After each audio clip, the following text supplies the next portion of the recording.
Kayo. Pero sila. Oo. Kaya ni Boss Jim nag-aaway. Sila? Kaya ni Boss Jim. Nag-aaway kami ni Boss Jim? Ba't tatawag? Ako lang! Wala akong pakialam sa Jim na yun. Tsaka wala kayong pakialam kung nag-aaway kami. Huwag niyo intindihan. Basta intindihin yung mga inutos ko sa inyo. Opo. Tinan nyo. Ha? Naiwanan ko tuloy yung charger nito. Sige Tsaka po. kayo. Ay, nako. Makaka-relax na rin tayo. Oo nga. Time to relax. Yan. Kasi Uy, sabi ko, puro Boss Jim. tamad kayo. Kumusta ang benta? Okay naman? Okay naman po. Okay naman.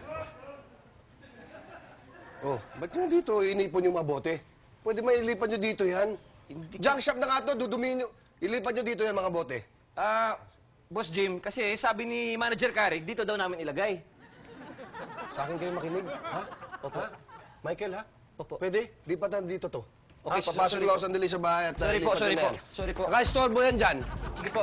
Ay, nako. Ay, nako.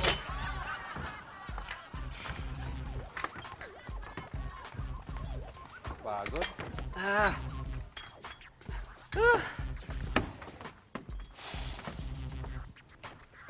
Tulog ulit tayo. Hoy! Oy, Manager. Ano kayo? Reincarnation kayo ni Juan Tamad? Manager. Pahigada na. Pahilata kayo ah! Hindi, nag-uunat lang. Oh. Ba't napunta rito yan? Hindi ba iniwan ko nandun yan?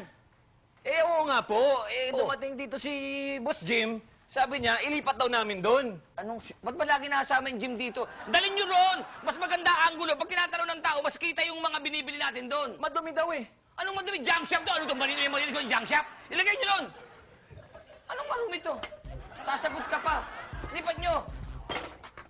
Uy, para pala mga ano to ah. Yan! Ulit-ulit, paulit-ulit. Oo. Sabi sa inyo, ilagay nyo. Ayos dyan yan. Hindi yung kung saan-saan nyo dapat ilagay yung mga bagay na ganyan. O, kita nyo. Naiwanan ko naman yung cellphone.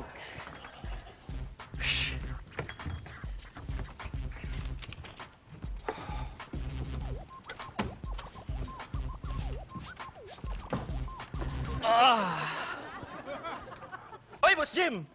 Ano ba Mga tamad naman kayo eh. Nagkakalokohan dito ah. Michael, Jordan. Sinabi ko sa inyo, itago nyo yung mga bote, ilipat nyo doon. Ano ba pinagagawa nyo? Pero boss, Ano? Ano? Ito, Boss Jim, ganito kasi yan. Kanina, nilipat na namin yan dyan. Oh.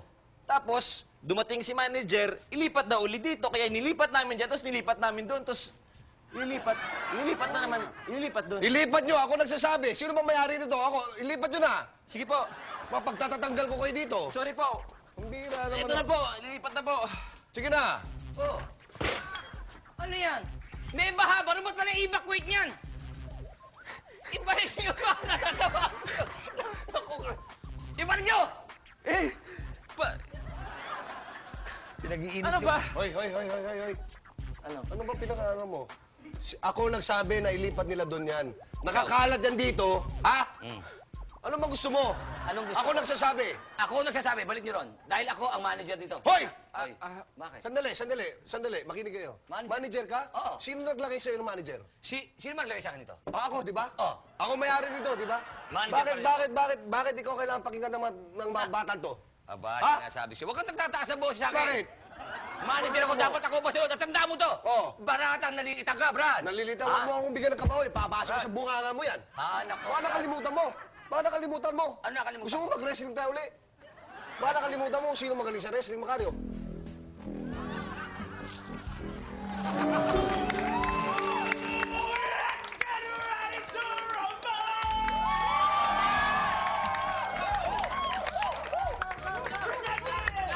In this corner, weighing more or less 180 to 3,000 pounds.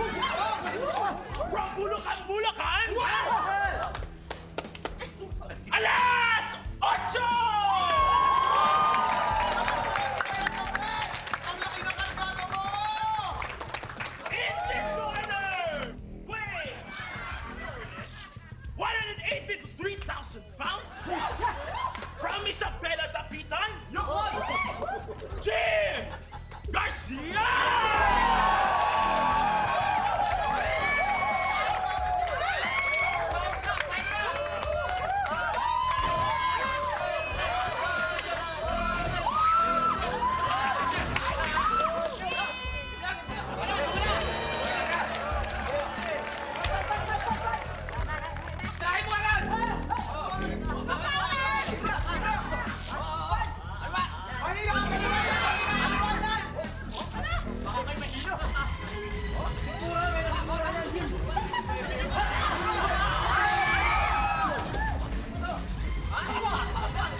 Ayan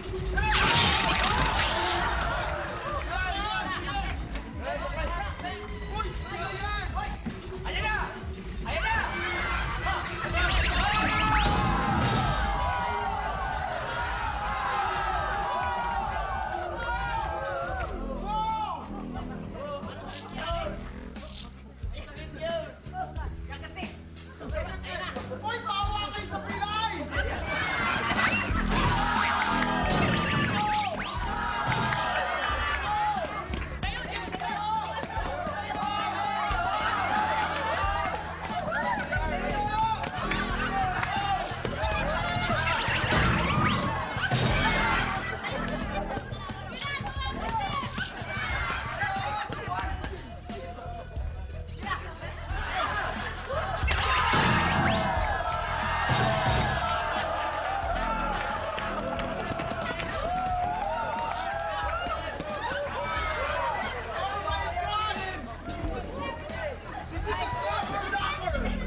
Anak, nabalitaan ko kamuntik na pala kayo magkasuntukan itong Kari na to.